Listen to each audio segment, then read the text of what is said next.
Madame, Monsieur, bonsoir. Les statistiques en disent long, même s'il existe quelques poches de stress hydrique en cours de correction aujourd'hui.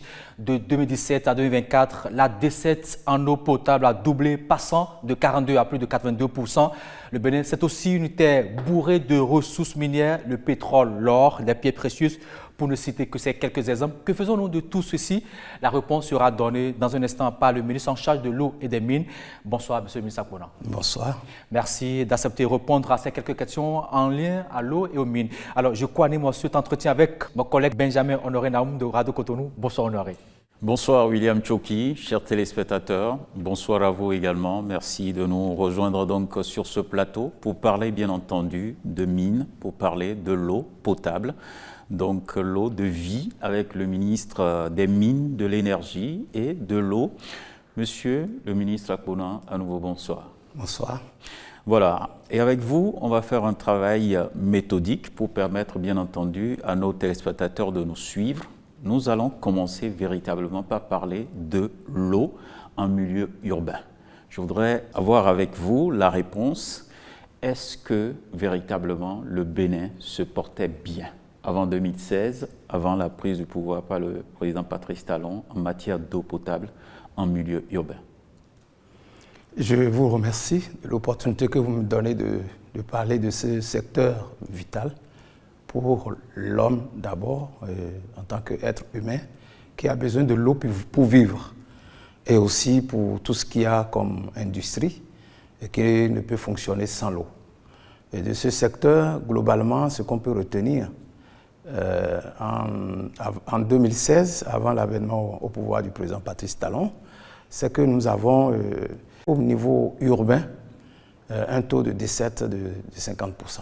Et des ouvrages d'adduction caractérisés par une vétusté très avancée qui fait qu'il était vraiment difficile de continuer par donner de l'eau potable à nos populations. En termes de chiffres, si on peut s'exprimer ainsi, combien d'abonnés étaient servis donc, avant 2016? 100 000 ont été desservis en milieu urbain. En termes d'abonnés, par la société en charge de la distribution de l'eau, en même temps de la production et de la distribution de l'eau en milieu urbain, la SONEB. Okay. Donc, arrivait quand même à alimenter plus de 100 000 abonnés. Plus de 100 000 abonnés. D'accord. C'était la situation. C'était la situation en 2016. En 2016. Alors, à l'arrivée du président Patrice Talon, quelles ont été les grandes actions menées pour corriger cet état de choses? Vous savez que le président Patrice Talon est venu au pouvoir avec un programme d'action de gouvernement basé sur les réformes. Et quand on parle de réformes, c'est forcément pour apporter des corrections à ce qui ne va pas. Et la décision de réformer la SONEB, principale société qui fournit de l'eau, tant au milieu urbain que rural à l'époque, a été prise par le gouvernement pour que cette réforme puisse permettre d'augmenter le taux de desserte en milieu urbain. Où en sommes-nous? La réforme, la restructuration de la SONEB consiste, non pas encore, consiste à sa scission. La scission, c'est une opération qui consiste à scinder en deux ou plusieurs parties les activités de la société pour créer d'autres sociétés qui vont se recentrer sur des corps de métier. Donc la SONEB est une entreprise qui faisait tout.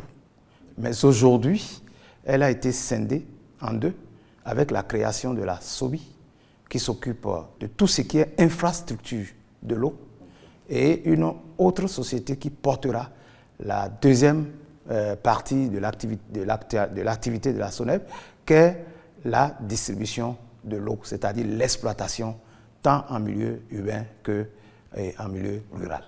Et autre activité qui s'est ajoutée est liée à la responsabilité dont ce gouvernement fait preuve dans la manière de conduire l'action publique, c'est la maintenance des ouvrages qui seront modernisés pour pouvoir faire face, n'est-ce pas, à la continuité dans la fourniture de l'eau potable à nos populations. Donc c'est cette stratégie-là qui est menée aujourd'hui. Exactement. Dans la réforme proposée par le gouvernement en matière de distribution de l'eau.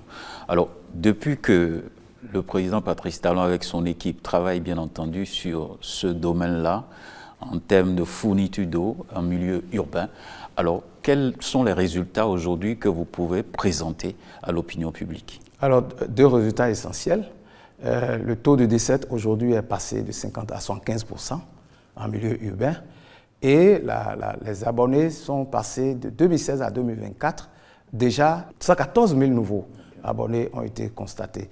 Et puis, les ouvrages d'eau qui étaient vétustes, je l'ai dit, ont connu un début de réhabilitation, de modernisation pour pouvoir permettre de donner de l'eau à nos populations. En milieu urbain, on peut dire qu'il y a une bonne maîtrise de la chose. Cette société qui est issue de la scission de la SONEB, la SOBI, entendez Société béninoise d'infrastructures d'eau, est une société qui portera cette modernisation au niveau des infrastructures. Voilà un peu ce que je peux dire. Cette société étant créée, le conseil d'administration est déjà mis en place. Et ce conseil d'administration, aussitôt après son installation, va procéder à la nomination du directeur général. Ce qui va suivre, ce sont les outils de gestion, le système d'information dans sa globalité, le système d'information comptable et financière.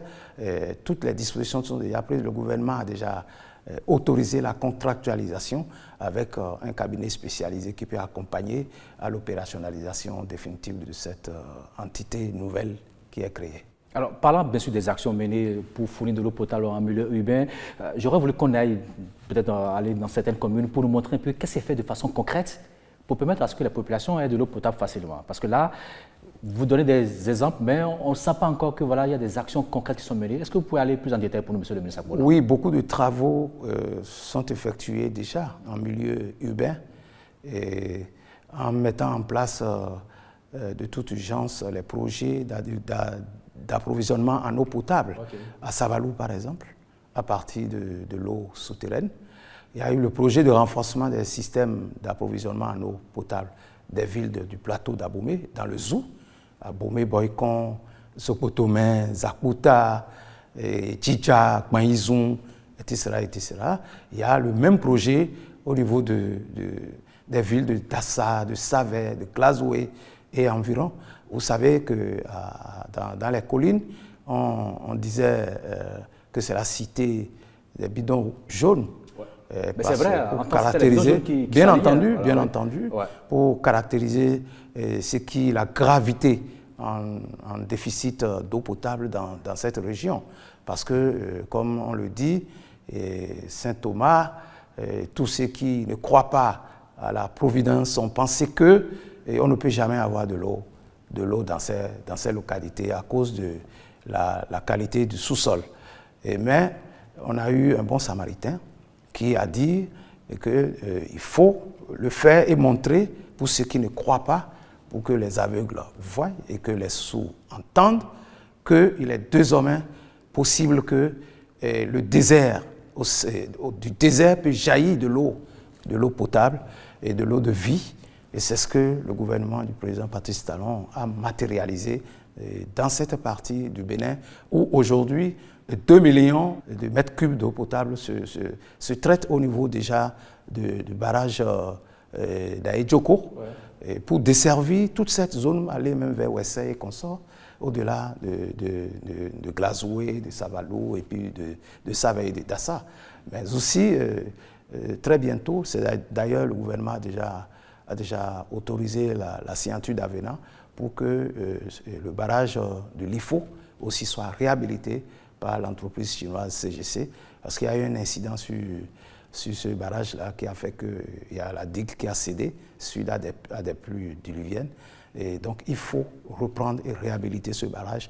Tenez-vous bien qu'il y a une capacité de 12 millions de mètres cubes d'eau. Ajouté aux 2 millions de Aïdjoko, ça fait 14 millions de mètres cubes d'eau pour les collines. Alors, si vous permettez, c'est vrai, vous avez parlé de 2 millions de mètres cubes pour le barrage d'Aïdjoko. On ira à la régie, on va suivre ce reportage qui présente un peu cette infrastructure qui permet aujourd'hui aux populations des collines d'avoir de l'eau potable en toute heure, j'allais dire en toute minute. Voilà, suivons. C'est un paysage, carte postale. Une des rares zones humides du département des collines. Elle est rythmée par d'innombrables chants d'oiseaux. Nous sommes sur l'un des bras du fleuve Ouémé et c'est ici qu'est déposée cette station de pompage d'eau de surface pour alimenter les villes de Dassa, Savé et Glazoué. Soyez les bienvenus. Ouais. Ici, nous sommes sur le site de la station de pompage numéro 1. C'est la source qui alimente actuellement les 3 villes. Une solution trouvée pour faire face efficacement à la sécheresse hydrique, due en grande partie à la zone hydrogéologiquement difficile de cette partie du Bénin. Ici, nous avons 3 pompes installées de capacité unitaire 750 m3 par pompe. Donc au total, c'est une station qui a une capacité de 1500 m3. 1500 m3 heure. Cette station vient en appoint à ce barrage, le barrage d'Ayedjoko. Il a une capacité de 2 millions de mètres cubes, de quoi couvrir les besoins sur une longue durée. Même si la population actuelle venait à être multipliée par 10. Malgré la période d'étiage que nous traversons, vous voyez, on a un volume important d'eau dans le barrage. Et c'est ce volume d'eau qui est dans le barrage qui dessert actuellement les 3 villes, à savoir Savé, Dassa et Glazoué, à travers la station de pompage SP2 que nous venons de visiter. Le barrage vient de traverser sa 4e saison et elle se comporte très bien. Toute l'eau tirée de ce bras du fleuve Ouémé et du barrage d'Ayedjoko est gérée ici.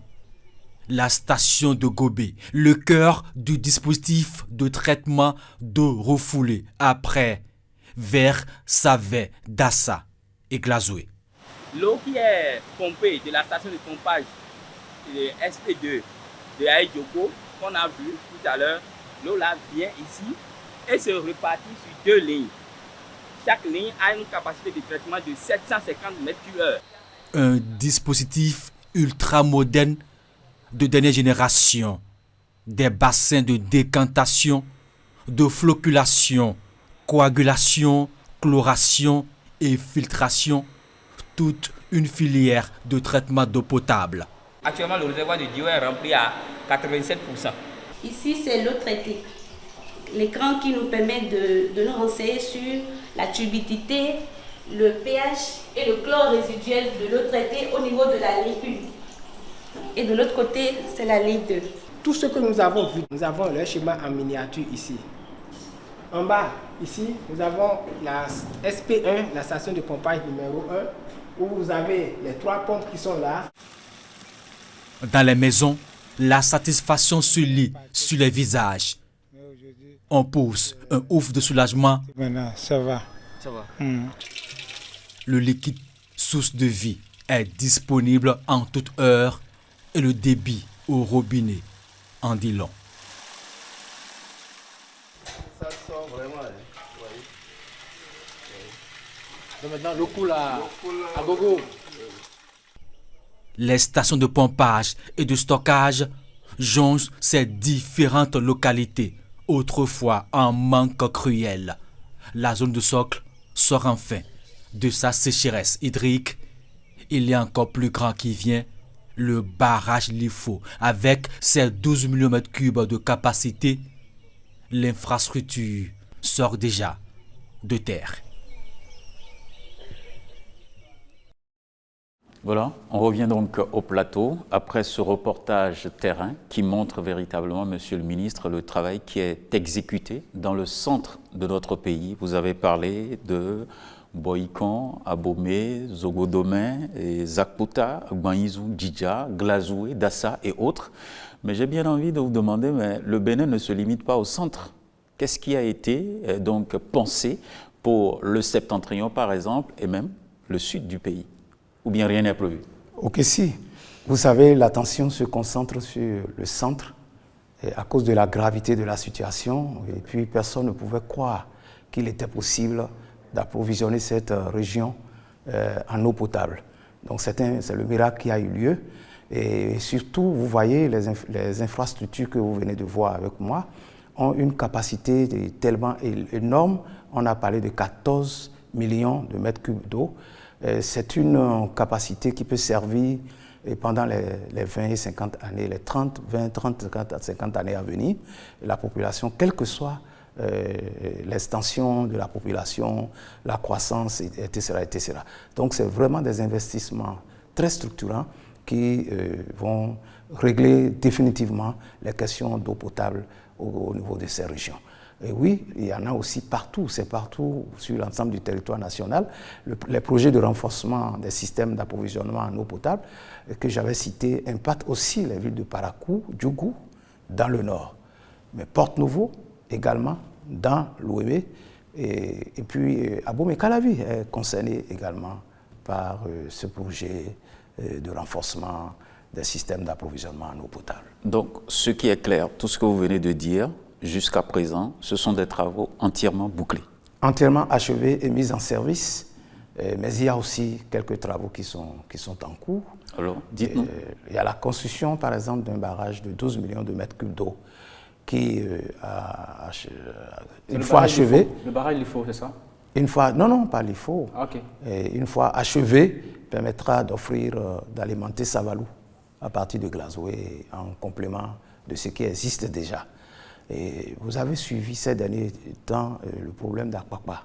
Au niveau de Akpakpa où la population se plaint, la population a raison de se plaindre parce que effectivement il y a des problèmes au niveau de l'approvisionnement en eau pour ces régions-là, mais il n'y a pas que Akpakpa, ça impacte également Akblangandan, Semek-Boudji, etc., etc. Et face à ça, le gouvernement a très rapidement mis en place un projet d'urgence pour approvisionner de l'eau potable pour ces régions-là. Je suis allé personnellement sur ce chantier parce que c'est un chantier qui tient véritablement à cœur au chef de l'État et à son gouvernement. J'ai déjà fait 2 visites là-bas et je peux vous assurer que les travaux qui étaient prévus pour finir en septembre, j'ai demandé que les équipes soient redoublées et que les gens travaillent de jour comme de nuit pour que d'ici fin juin, nous puissions avoir fini avec ces infrastructures et donner de l'eau à nos populations. Une eau qui est pompée depuis Adjara. Monsieur le ministre, si vous permettez, comme vous parlez de Akpakpa, vous n'êtes pas le seul d'ailleurs à aller sur le terrain pour constater réellement le terrain à Akpakpa. C'est un sujet préoccupant pour les populations. William Tchoki a été donc également sur le terrain pour voir ce qui se fait, pour recueillir également l'avis des populations. Nous allons suivre ce reportage et vous reviendrez au plateau pour nous dire vraiment le reste des travaux exécutés, pour donc jouer avec la méthode et faciliter la compréhension à nos téléspectateurs. On regarde. Commune d'Adjara, dans le département de l'Ouémé. Une bonne partie de la chaussée menant de cette cité des tambours à la ville capitale est obstruée par les travaux d'installation des conduites d'eau. C'est justement ici que se trouvent les champs de captage d'eau potable pour alimenter tout Cotonou-Est et Akblangandan dans la commune de Semek-Boudji. Les techniciens sont à pied d'œuvre avec cet agencement des pièces hydrauliques. Le manifold est monté, il est connecté à ce puits de forage. À l'intérieur, d'autres équipements de refoulement du liquide précieux. Ce manifold, en fait, c'est le canal par lequel transite la charge, c'est-à-dire l'eau qui est dans le puits parce qu'on a déjà immergé la pompe. Donc la pompe, dès que la pompe est actionnée, il y a un retour d'eau qui vient et c'est par ce canal l'eau sort pour aller rejoindre la collectrice principale qui va maintenant faire la collecte d'eau pour aller vers l'usine de traitement d'eau. La mesure d'urgence pour le renforcement en eau potable de la zone d'Akpakpa à partir des champs de captage d'Adjara est dans sa phase active. Une production complémentaire de 1000 m3/h. Et pour alimenter la desserte en eau potable, ces poses de conduite de refoulement sur 22 km en terre ferme et près de 2 km en eau profonde sous la lagune de Porte-Nouveau. Un travail titanesque. Il a mobilisé une forte équipe de plongeurs pour la pose des lestes, ces blocs de béton pour maintenir les conduites sous l'eau. On fait des travaux de jour comme de nuit pour essayer d'atteindre les objectifs qui nous ont été assignés. C'est de fournir le plus rapidement de l'eau, le plus rapidement possible de l'eau aux populations de la zone d'Akwakwa essentiellement. Ici, nous sommes à Semekpoudji, sur le site de la nouvelle usine de traitement d'eau venant des champs de captage d'Adjara. Un tour de dégazage, un réservoir d'eau semi-enterré de 1000 m3, un bâtiment de pompage. L'autre dispositif ultramoderne en construction pour assurer la qualité d'eau à servir aux populations. C'est l'eau brute qui a été captée des forages qu'on a vus précédemment de là-bas. Ça passe par la canalisation, environ 22 km de canalisation, pour arriver ici à l'usine pour subir un traitement. Donc une fois à l'usine, ça passe d'abord par un réservoir surélevé, le château de 100 m3 qui est en cours de réalisation juste derrière moi. Et après, ça subit un traitement avec les différents bâtiments que nous sommes en train de réaliser. Nous avons le bâtiment de traitement et d'exploitation. D'ici peu, nous allons pouvoir régler ce déficit-là dont Akwakwa et Aglangadan souffrent depuis un bon moment. Une assurance donnée aux populations d'Akwakwa, d'Aglangadan et environ. Elles végétaient depuis un bout de temps dans une sécheresse hydrique. La fin des travaux prévus pour le mois de juillet 2025 pourrait être aussi la fin de les calvaires.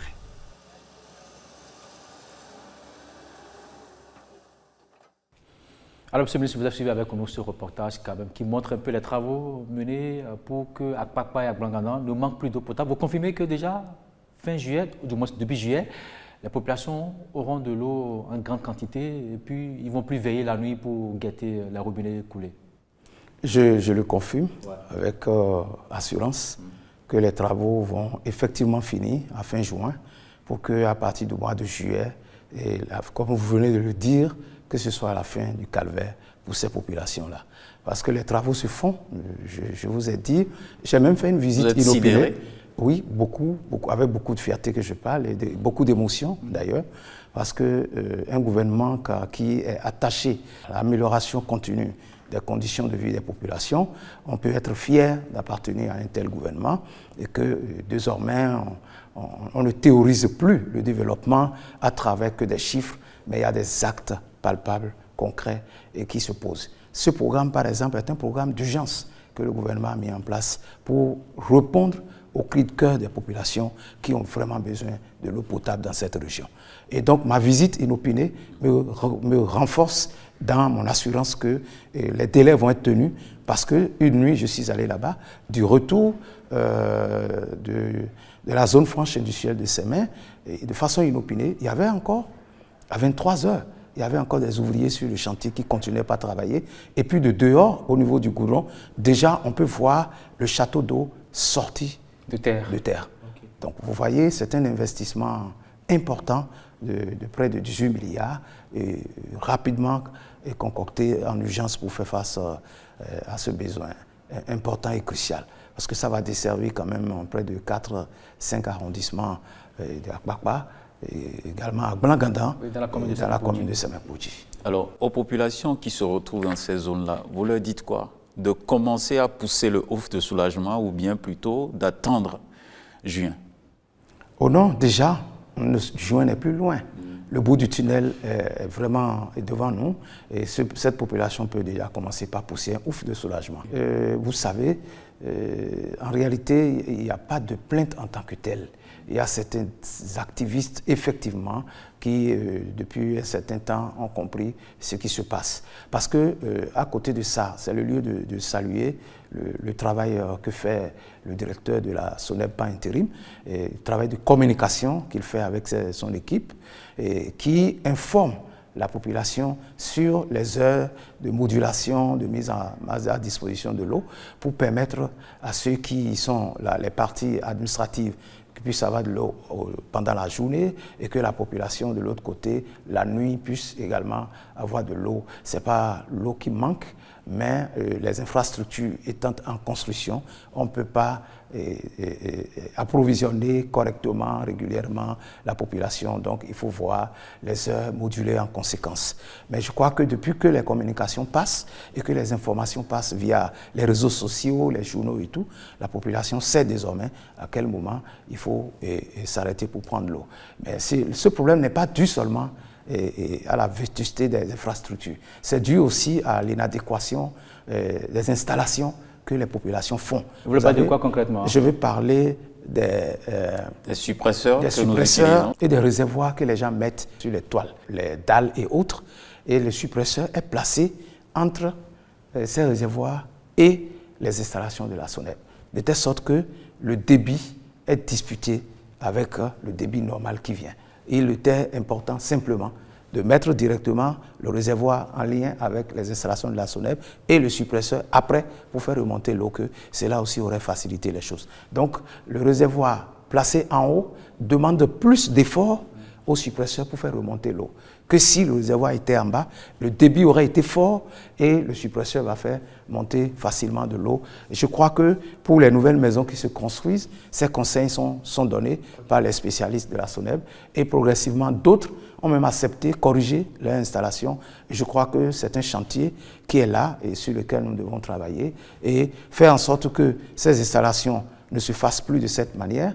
Et je crois que si on peut même mettre en place un mécanisme de contrôle, a priori, pour permettre aux gens de faire de bonnes installations et régler définitivement les petites difficultés qui peuvent être liées à la fourniture. Je sais qu'à Kpakpa et à Blangada, ce ne sont pas que des cas isolés. Il y a d'autres localités qui manquent encore d'eau potable. Est-ce que des actions toujours sont en cours pour permettre aux populations d'avoir de l'eau potable? Parce que vous avez dit tout à l'heure dans votre introduction que c'est la source de vie. Absolument. Les travaux sont en cours. Le programme d'urgence à Blangada n'est pas le seul. Il y a aussi un programme d'urgence pour Ouida. Vous savez que donc à l'ouest de Cotonou. De Cotonou. Vous savez très bien que Ouida abrite tout un grand projet de tourisme où il faut qu'il y ait de l'eau à disposition de façon permanente. Donc ce programme d'urgence a amené déjà à construire 8 centres de traitement d'eau qui vont alimenter cette zone et rendre cette zone indépendante. Il y a le programme de renforcement des systèmes d'approvisionnement en eau potable impacte aussi des villes dans le Mono-Koufo, comme Dogbo, à Plahoué, à Zové, Tchakotomé, dans le Koufo, et Sakété, dans le plateau. Il y en a aussi pour les villes de Boukoumbe, de Kové et de Sayanado. Alors, un programme d'approvisionnement en eau potable qui doit retenir l'attention est celui de Wessé, qui jusque-là n'a jamais disposé du réseau de la SONEB. Et pourquoi Wessé a été complète depuis l'indépendance. Pourquoi cela? C'est ce que je mets dans les responsabilités des dirigeants qui ont précédé le président Patrice Talon au pouvoir. Le Bénin doit être développé de façon harmonieuse. Et c'est aujourd'hui, bien entendu. Oui. Et quand on parle en matière d'eau, je vous en prie, en matière d'eau, la politique doit être une politique harmonieuse sur l'ensemble du territoire. Et prioritaire. Sur l'ensemble du territoire national. Il n'est pas concevable qu'une localité du Bénin, comme Wessé, manque carrément du réseau de la SONEB jusqu'à l'heure où on vous parle. Aujourd'hui, maintenant, les forages sont déjà réalisés. L'entreprise à charge des travaux est déjà bientôt recrutée. Le processus est en cours pour que désormais, on ne parle plus de problèmes d'eau dans cette région. Alors, Wessé aura de l'eau potable quand, monsieur le ministre? Puisque les travaux vont démarrer, les délais contractuels seront connus en son temps et on pourra vous informer beaucoup plus amplement. Et tout récemment, le gouvernement a autorisé également la contractualisation pour les projets de renforcement des villes de Savalo et de Banté. Là aussi, des actions sont en train d'être menées. Des actions sont en train d'être menées. Okay. L'entreprise qui doit faire les travaux et le bureau du contrôle, l'autorisation a été donnée pour que les contractualisations soient faites. Alors ça veut dire que d'ici là, tout ce qui est cité urbaine seront couvertes d'eau potable, on ne manquera plus d'eau potable. Est-ce que vous êtes sûr qu'on pourra atteindre les objectifs avant même l'échéance qui est de 2030? Bien entendu, puisque vous avez vu tous les périmètres qui ont été définis ont pris en compte toutes les villes, les zones urbaines du Bénin entièrement. Il n'y a pas de zone qui soit laissée en rade. Et c'est ça aussi l'intelligence de ce projet, de ce programme, qui est un programme à l'actif du gouvernement du président Patrice Talon. Voilà, et aujourd'hui, on peut avoir l'assurance qu'en milieu urbain, il y a une maîtrise dans la disponibilité de l'eau. Alors, monsieur le ministre, où allons-nous concrètement? Je veux parler de perspectives en matière d'eau dans le milieu urbain. Vous avez suivi, j'avais annoncé qu'il y a des contractualisations qui sont autorisées par le gouvernement. Et donc, quand on parle de contractualisation, c'est-à-dire qu'il y a encore un temps pour les formalités administratives et autres jusqu'à la signature du contrat et à la mise à disposition des terrains pour que les travaux puissent démarrer. Donc, en perspective, il y a la construction du nouveau barrage de l'IFO dans le cadre du projet de renforcement du système d'alimentation en eau potable des villes de Sabé, de Dassazoumé, Glazoué et environ. J'avais parlé de 12 millions de mètres cubes d'eau, c'est de ça qu'il s'agit en fait. Il y a aussi ces mêmes travaux pour lesquels le gouvernement a déjà donné son autorisation pour la contractualisation. C'est les travaux de renforcement des systèmes d'alimentation en eau potable des villes de Sabalou et Banté. Et tout récemment, la dernière autorisation qu'on a eue du gouvernement, c'est la voie qui quitte le centre de traitement d'eau de Gobé vers le barrage de Aïdjoko, qui a été mis en délégation d'ouvrage à la CIRAT pour la réalisation de cette voie avec tout ce qui va avec, les commodités qui vont avec, pour permettre une circulation fluide entre le centre de traitement et le barrage. Okay. Donc les autres projets vont se poursuivre et puis l'opérationnalisation de la SOBI va également se poursuivre en termes de réforme parce qu'il reste à, comme je vous l'ai dit, à mettre en place tous les outils de gestion, d'abord à nommer le directeur général, à mettre en place les outils de gestion pour la SOBI, mais également créer une nouvelle société qui va s'occuper de la partie exploitation et maintenance des infrastructures. Okay. Comme ça, la réforme aura été intégrée. Voilà. Alors, on a fini avec le milieu urbain, on va en milieu rural. Là aussi, la population manque beaucoup d'eau, monsieur le ministre. Beaucoup de ces populations vont au niveau des marigots pour avoir de l'eau à boire. Est-ce qu'aujourd'hui, le gouvernement actuel est en train de corriger cette injustice, surtout au niveau du prix, où on pense qu'en milieu rural, le coût de l'eau est encore plus cher que le milieu urbain? Oui, en milieu rural, effectivement, en termes d'état des lieux, il faut constater qu'il y a eu un véritable problème au niveau institutionnel. C'est-à-dire que la Direction générale de l'eau cumulait des fonctions incompatibles, et plus fonctions d'hydraulique rurale, de gestion intégrale des ressources en eau, de réglementation, de suivi-évaluation. Ça dit que c'est une structure qui était en même temps au niveau de la stratégie et en même temps cumulée avec l'opérationnel. Et ces deux fonctions incompatibles qui, si elles ne sont pas séparées, ne peuvent que occasionner la contre-performance qui ont été notées au niveau de la gestion de l'eau, tant en milieu rural qu'en milieu urbain en 2016. Et surtout, pour ce qui concerne l'hydraulique rurale, on note d'ailleurs une faiblesse dans la consommation des ressources budgétaires. C'est un indicateur cher aux bailleurs de fonds qui, pour apprécier, je vais dire, la performance dans les projets de développement, se base sur le taux d'exécution des budgets. Et donc ça, c'est un cumul également incompatible qui a occasionné ce que je peux appeler le scandale du PPA 2. Alors, monsieur le ministre, vous avez parlé quand même du scandale PPA 2, mais en dehors de cela, il y a quand même des choses qui ont été faites pour permettre aux populations en milieu rural d'avoir de l'eau potable. Bien entendu, on ne peut pas dire que rien n'a été fait. Quelque chose a été fait. On peut retenir en 2016 que le taux des décès en eau potable atteint à peine 42% sur le plan national, avec juste 300 villages impactés depuis l'indépendance. On peut aussi, c'est vrai que les ouvrages d'adduction d'eau potable, vétustes et archaïques, et surtout le coût d'accès d'eau en milieu rural 3 fois plus élevé qu'en milieu urbain, avec aussi des disparités entre les milieux. Une véritable injustice. Hein. Une véritable injustice. Vous savez, le coût est allé jusqu'à 2000 francs CFA par endroit, le mètre cube. Le mètre cube, c'est-à-dire, vous savez que ce sont des bassines qui sont utilisées. Donc, 25 à 50 francs CFA, une bassine de 25 litres par exemple. Alors que le mètre cube en milieu urbain, et par tranche, n'atteint même pas 500 francs. Donc, il y a eu cette injustice-là qui est notée. Voilà ce qu'on peut retenir en dehors du scandale dont on a parlé. Et on peut retenir aussi que ce n'est que 300 villages qui sont atteints. Donc les signaux n'étaient pas au rouge. N'étaient pas totalement au rouge. Quelque chose est fait. Oui, oui. Mais vous allez voir, et par la suite des réformes, les résultats obtenus par le gouvernement du président Patrice Talon, et par comparaison à ça, vous allez tirer les conclusions. Alors, venons-en maintenant à leurs résultats, si vous permettez, par rapport à ce qu'a fait le régime actuel en matière d'approvisionnement en eau potable en milieu rural. Qu'est-ce qui est fait concrètement, les résultats qu'on a pu obtenir? Bon, d'abord, les réformes ont été menées. Et ces réformes ont visé essentiellement à moderniser les équipements qui sont complètement vétustes. Et ces réformes ont permis aussi de professionnaliser le service d'eau en milieu rural. On va en venir dans les détails. Et l'autre réforme a visé à rétablir l'équité dans le tarif d'accès au service public d'eau potable en milieu rural.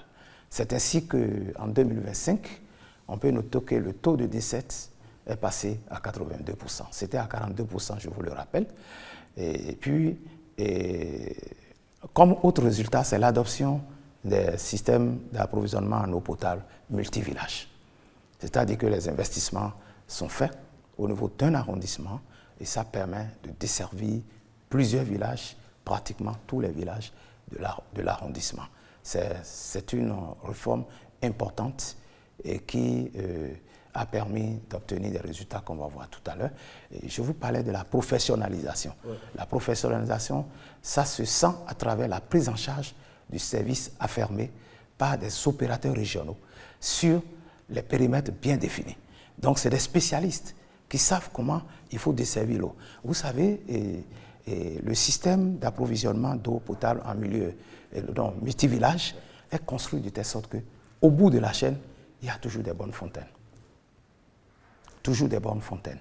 Et ces bonnes fontaines permettent à la population d'être en train de prendre de l'eau en attendant qu'il ne se raccorde au réseau de l'entreprise. Donc, aujourd'hui, on peut dire que ces systèmes d'approvisionnement en eau potable multivillage, il y a eu construction de 294. Il est prévu au total 611 pour être construits d'ici 2030.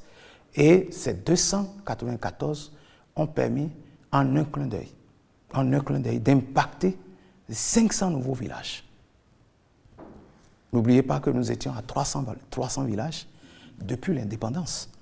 Mais de 2016 à ce jour, 500 nouveaux villages ont été impactés par ce mécanisme mis en place par le gouvernement. Donc on peut dire aujourd'hui qu'il y a 800 villages qui sont atteints, c'est ça, en matière de dessert? En matière de dessert d'eau potable. J'ai visité moi-même et je continue de le faire pour vérifier parce que c'est un peu partout comme on avait fait en milieu urbain. C'est exactement la même chose aussi en milieu rural où il y a un approvisionnement bien harmonieux du pays pour les desserts d'eau en milieu rural. Est-ce que vous avez revu aussi le coût de branchement en milieu rural pour oui, bien sûr. Bien sûr que je vais y venir, mais avant, permettez-moi de vous parler d'une action importante du gouvernement. C'est la construction de 123 postes d'eau de type nouveau, c'est-à-dire très moderne, au niveau des écoles où il y a la cantine scolaire. C'est quand même quelque chose à saluer. Quand on parle du social, c'est ça le véritable social. Mettre à la disposition des couches les plus vulnérables, les plus démunies, de tout le service public qu'il faut, surtout l'eau. Donc partout où il y a donc les cantines scolaires développées, il y a de l'eau à côté. Il y a de l'eau à côté. Et l'autre facilitation que le gouvernement a mis en place, c'est la possibilité aujourd'hui pour avoir le branchement d'eau en milieu rural, c'est à 10 000 francs. 10 000 francs. C'est à 10 000 francs. Pour avoir de l'eau. Pour avoir de l'eau. En milieu rural. En milieu rural, c'est à 10 000 francs. Et alors que même l'équipement qui est utilisé pour le branchement quand on l'évalue, c'est un peu moins de 100 000, 80 à 90 000 francs, et que l'État béninois débourse sous forme de subvention pour mettre ces équipements à la disposition. Là, vous vendez le hautement social du gouvernement, c'est ça? Non, c'est du concret. Okay. J'avais commencé par vous dire qu'il n'y a aucune incantation dans ce que le président Patrice Talon a promis à son peuple. C'est suivi immédiatement d'actions et du concret. C'est de cela qu'il s'agit. C'est de cela qu'il s'agit. Alors aujourd'hui, en termes de perspective pour le milieu rural, oui. À moins qu'il y ait des choses encore à ajouter par rapport aux résultats. Oui, bien sûr, je voulais juste ajouter que le coût de l'eau aujourd'hui, pour avoir accès, et en termes de mètres cubes, il y a une réduction de près de 70%. Aujourd'hui, c'est à combien? À peine à moins de 600 francs. OK. À moins de 600 francs. En milieu rural? Oui, aujourd'hui, président Patrice. Alors, en termes de si perspective, on convertit un peu, ça fait à peine 15 francs. Okay. Une bassine de 25 litres. 25 litres. Voilà. D'accord. En termes de perspective, vous dites quoi aux citoyens? En termes de perspective, au niveau de la gestion de l'eau en zone rurale, les efforts vont se poursuivre parce que je vous avais dit qu'il s'agit de 611 systèmes d'approvisionnement en eau potable multivillage et que dedans 200 et quelques ont été faits. Et ça va se poursuivre pour que d'ici 2030, l'objectif des 611 soit atteint. Et il sera aussi poursuivi la dynamique de donner un accès à l'eau potable en milieu rural, pour atteindre environ plus de 2 millions de personnes additionnelles aux tarifs homologués permettant à toutes les couches de la population de s'approvisionner en eau potable à travers ce mécanisme de facilitation. Mais aussi, le gouvernement, tout récemment, a autorisé également la contractualisation pour la construction de 5 systèmes d'approvisionnement en eau potable multivillage dans la région, le département de Lomé et du Plateau. Voilà les perspectives. Alors, monsieur le ministre, on va aborder la dernière partie de cet entretien. On va parler des mines. Vous savez, notre pays, on nous a appris sur les bancs que nous avons beaucoup de ressources minières, pétrole, or. Enfin, c'est pas moi, faire de lumbu-lumbu. Alors, où en est-on aujourd'hui avec le régime actuel? Est-ce que vraiment ces ressources existent? Est-ce qu'on les exploite vraiment? En 2016, c'est comme je l'avais dit tantôt, il y a une existence totale de cadres législatifs et réglementaires du sous-secteur pétrolier et seulement 366 stations-service étaient disponibles, dont un nombre important n'était plus fonctionnel. Vous êtes tous d'accord avec moi que dans le temps, c'était vraiment la Sonacop qui prédominait avec des stations complètement en panne, beaucoup qui sont en panne. Donc c'est cela au niveau du secteur pétrolier. Et cela nous a amené à faire des réformes. Aujourd'hui, on a beaucoup de stations. Oui, on en a beaucoup plus, mais cela est dû d'abord aux réformes. Les réformes qui ont eu lieu, ça a commencé par l'élaboration déjà du code pétrolier, qui est en adéquation avec l'évolution du secteur actuel. Et puis il y a le vote et la promulgation de la loi de 2019, 06, du 15 novembre 2019, portant code pétrolier en République du Bénin. Il y a eu la prise de son décret d'application, le décret 2020-568 du 2 décembre 2020, portant à approbation du contrat type de partage de production en République du Bénin, est déjà quelque chose qui annonce... Vous parlez de production, hein? Oui, de production. Je dis bien de production. Mais on ne produit pas encore. Attendez. On nous avait montré un gobelet avant. Attendez, vous verrez. Allez-y. Monsieur Naoum, attendez, vous verrez, ne soyez pas pressé. D'accord. Et je vous dis, ce cadre est annonciateur de ce que quelque chose est en train de se préparer. Et il y a eu, tenez-vous bien, la création également du Fonds de développement pétrolier. Ce fonds a été créé pour la transparence dans la gestion des ressources financières issues du secteur pétrolier. C'est une première en République du Bénin. Si vous avez bien suivi la démarche, il s'agit des réformes institutionnelles, d'accord, des réformes qui nous ont permis de prendre des lois pour des décrets d'application et également un contrat type de partage de production. Un contrat type. C'est-à-dire que tout est prévu au plan juridique, tout est cadré pour que si on commence l'exploitation de nos réserves qu'on n'aille pas dans tous les sens. Vous utilisez des mots qui captent mon attention, monsieur le ministre. Et surtout, là, le fonds de développement également qui est créé pour assainir la gestion financière. C'est la volonté d'un gouvernement qui est méthodique. Mais c'est bien tout ce que vous dites là, monsieur le ministre. Est-ce que le pétrole existe chez nous ici? Je vous confirme que nous avons du pétrole dans notre sous-sol et les découpages qui ont eu lieu des blocs du bassin sédimentaire du sud à partir d'Alada jusqu'à l'océan pour augmenter l'attractivité des blocs en eau profonde, le confirme avec l'introduction d'ailleurs du bassin de Kandi. De sorte que nous avons aujourd'hui 11 blocs pétroliers, dont 3 en terre ferme, on dit onshore, et 8 en eau profonde, on peut dire les blocs offshore. Okay. Donc, en 2023, il y a eu la preuve que ça existe, un contrat de partage de production sur le bloc 1. C'est le bloc, comme il y a eu toujours des scandales dans le passé, dans ce secteur-là aussi il y en a eu. Le bloc 1, précédemment exploité à Semek-Bodji par Saga Petroleum. Vous savez qu'il y a eu près de 400 milliards engloutis dans cette recherche de pétrole en son temps. Je suis bien placé pour vous le dire, avec des hélicoptères de balade. 400, vous avez dit servir plutôt. 400 ou 4 ? J'ai dit 400 milliards. 400 milliards, c'est énorme quand même. Engloutis dans le passé, dans cette recherche, pour 0 litre de pétrole dans le passé. Et je le disais aussi que l'essentiel des investissements, finalement, a été mis dans l'achat d'hélicoptères. Et vous savez plus que moi ce à quoi cet hélicoptère a servi au lieu d'être mis à la disposition des équipes qui faisaient les recherches. Okay. Donc, impossible de trouver le pétrole dans le passé. Et il y a eu aussi, en 2025, une autorisation de construction de 128 stations-service dans 50 communes sur les 77 que nous avons. Et ces 10 stations sont déjà fonctionnelles. Voilà. Et donc, il y a aussi le projet Pipeline, que vous connaissez, le projet Pipeline Export. Avec le Niger, c'est ça ? Voilà, Niger-Bénin, qui procure beaucoup de ressources à l'État béninois.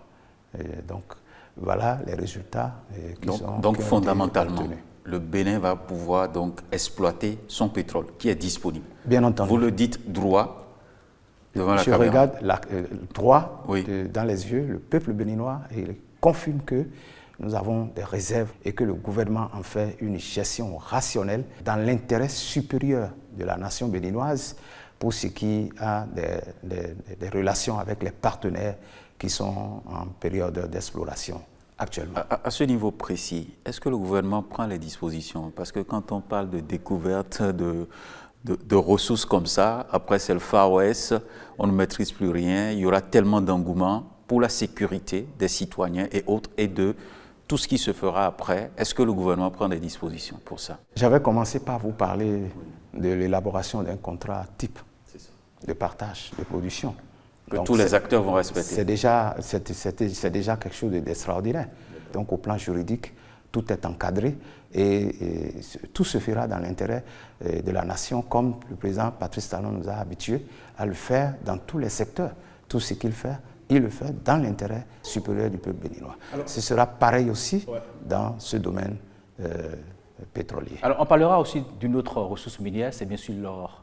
L'or, on nous a dit que c'est un permanent, mais on sait que depuis toujours, l'exploitation est faite de façon artisanale. Est-ce qu'aujourd'hui, l'État béninois pense, ne serait-ce à industrialiser cette exploitation pour permettre aux populations de tirer vraiment profit de cette ressource minière? Nous rentrons comme ça de plein pied dans le secteur minier. Donc, si on va en parler, par exemple, en 2016, il n'y a pas connaissance d'une unité de production de pierres ornementales qui soit installée au Bénin. Tout ce qui se faisait de façon artisanale. Alors, quelle est la réforme qui a été menée? C'est une réforme également institutionnelle. Le cadre juridique et réglementaire a été mis en place par la relecture du Code minier au fin de l'harmoniser avec ce qui se fait dans l'environnement CEDEAO et UEMOA. Il y a eu aussi l'élaboration des tests d'application de nouveaux projets de Code minier en instance de transmission à l'Assemblée nationale, la réduction des formalités au niveau des autorisations d'ouverture, d'exploitation de carrières, l'élaboration du projet du code gazier. C'est quand même très important parce qu'aujourd'hui, tout ce que nous faisons en termes d'énergie, en termes d'eau, en termes de mines, sera basé sur le gaz, surtout la production de l'énergie électrique. Et au-delà des paperasses, on a quoi dès qu'on a dans fini, le sous-secteur minier? Qu'est-ce qu'on a comme avantage? C'est des préalables oui. indispensables. C'est ça. Vous avez dit tout à l'heure, vous avez la crainte que ça ne fuse de partout et qu'il n'y a aucune maîtrise autour de cela. C'est pour qu'il y ait des maîtrises autour de cela qu'il faut mettre en place cette base juridique indispensable à une bonne exploitation, à une exploitation transparente et surtout rentable pour le Bénin. Et on gagne quoi et là, en termes de de 2016 résultats? à aujourd'hui, il y a eu des conventions de recherche qui ont été accordées, de recherche d'or, surtout dans la Takora, dans la Libori et dans la Tonga. Et là, dès que ces recherches aboutissent, il y a une autre étape qui suit, c'est l'étape de la convention d'exploitation. Et vous verrez que là-dessus aussi, le Bénin a fait un bond qualitatif devant. Mais avant, je vous parle de quelque chose d'extraordinaire, c'est les pierres ornementales. Est-ce que, monsieur, avant que vous parliez des pierres ornementales, est-ce qu'on a une idée de la quantité d'or que nous avons dans notre sous-sol béninois? Non, je peux vous dire que ce n'est pas systématique. Ce sont des spécialistes qui, au bout des recherches, peuvent savoir. Mais tenez-vous tranquille, c'est une équipe je vais dire, disciplinaire ouais. qui le fait. Et aussi, c'est une équipe pratiquement bipartite. Ce n'est pas que l'exploitant, il va et il déclare à l'État la quantité que... Non, nous avons des spécialistes aussi. L'État aura son regard. L'État béninois a son regard là-dessus. Et au niveau de chaque département, il y a au sein des directions départementales, il y a des spécialistes en énergie, en eau et en mine qui sont là et qui sont l'œil et le regard permanent. Et avec la contribution des autorités politico-administratives, notamment les préfets et les maires qui sont impliqués. Et donc, vous avez compris aujourd'hui que le Béninois a changé de mentalité dans ce sens. Alors, vous voulez parler des pierres précieuses aussi, n'oubliez pas de parler des pierres ornementales. Voilà, je voulais vous parler des pierres, absolument. Ouais. Je voulais vous parler des pierres ornementales, ouais. Sur lesquelles aujourd'hui, il y a une unité de production, il y a 5 gisements de pierres ornementales qui ont été retenus, pour lesquels il y a une unité de production qui est déjà fonctionnelle, installée à Glodjibé, sur la zone industrielle, la GDIZ. Okay. Il y aura une autre pour fabriquer des carreaux de céramique également. Il a démarré déjà avec une première production en 2025. Je voudrais demander, parce que le temps là nous lâche déjà tout doucement, on tend vers la fin de cette émission. Avec vous, je voudrais savoir, en termes de perspective pour le secteur minier, qu'est-ce qu'on peut retenir? On peut retenir que les efforts vont se poursuivre dans tous les cas et pour pouvoir continuer. J'avais dit que c'est 50 communes qui ont été impactées par l'installation des stations. Ça suppose qu'il reste encore 27, on en a 77 au total. Il faut poursuivre les efforts et installer les stations, autoriser l'installation des stations dans ces 27 communes qui restent. Et aussi des carrières d'extraction et de pré-traitement de pierres ornementales seront installées. Ça a été découvert, il y en a à Dassa, il y en a à Ouessé, il y en a à Savet, les sources de création forcément d'emplois et de pôles de développement économique pour le pays. Et puis avec la convention qui va être signée, il y aura l'exploitation imminente de nos gisements d'or, notamment dans le département de la Takora, avec les avantages au plan économique et social que tantôt je viens de développer. Votre mot de fin pour finir cette émission? Un mot de remerciement pour le travail que vous faites pour la visibilité de l'action du gouvernement et puis que vive le développement économique et social du Bénin. Merci beaucoup à vous, Monsieur le ministre Aponan, pour votre passage sur ce plateau pour nous parler bien entendu de l'eau et des mines. Et oui, il y a tellement à faire et il y a quelque chose qui se cuisine, c'est ce qu'on nous dit. On aura à exploiter le pétrole. L'or également sera exploité au Bénin. Ce sont des visions clairement affichées.